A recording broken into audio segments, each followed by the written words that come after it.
Good afternoon, everyone. So welcome to my YouTube channel, Math Attains. So today we are going to see one question on uniform continuity of answer. Okay. So let us see what is that question. So this question has been asked in CSI and NET 2016. Let f r to r be a continuous function and it satisfying the condition fx plus 1 is equal to fx for all x belongs to r. Then option number 1 is given, f is bounded above but not bounded below. Second option is f is bounded above and below but may not attain its bound. Third option is f is bounded above and below and f attains its bound. Bounds means supremum and infimum. Okay. And D option is, fourth option is f is uniformly contained. First of all, one answer is straightforward. Option number D is straightforward. Why? Because I have already done a result on uniform continuity. What was that result? If a function is continuous from R to R and that is periodic function, then such functions are uniform continuous functions. Okay, I have done one result. You see my playlist on uniform continuity, you will find. Now you see that if f r to r is continuous,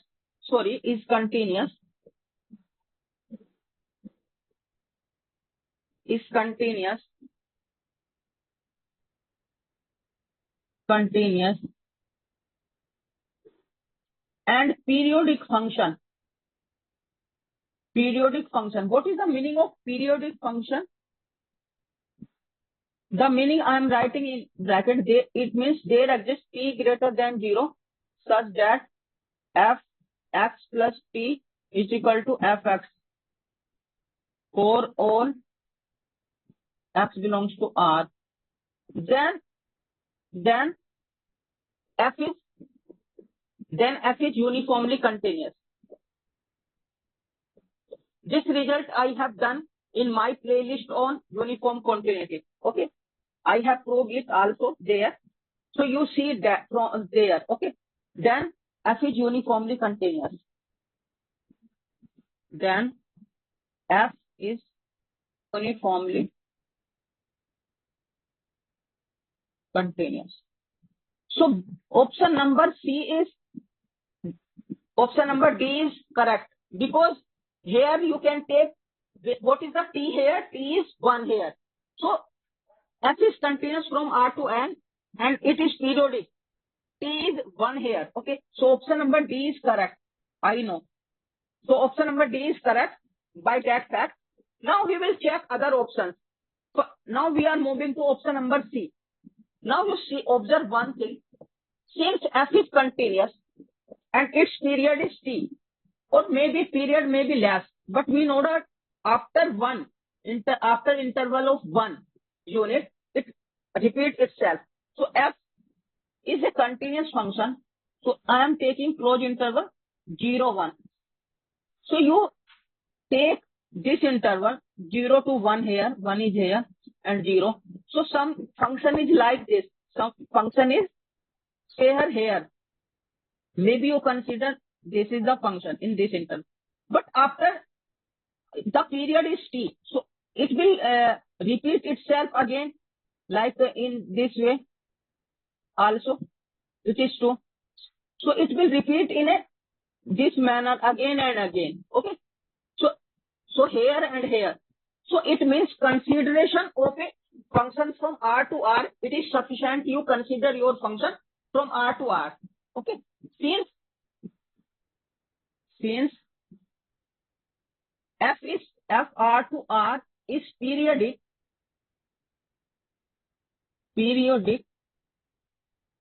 so it is sufficient to consider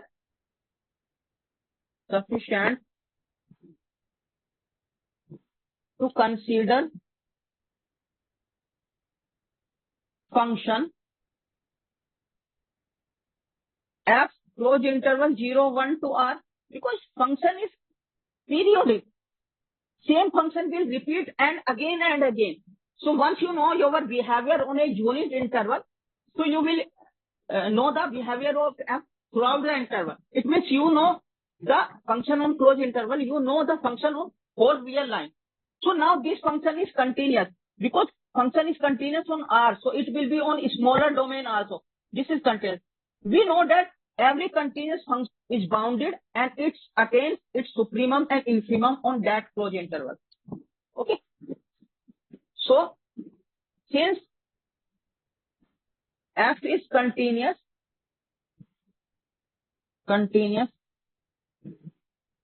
on compact interval or compact set, you can say compact set. Therefore, F is bounded. Bounded means bounded below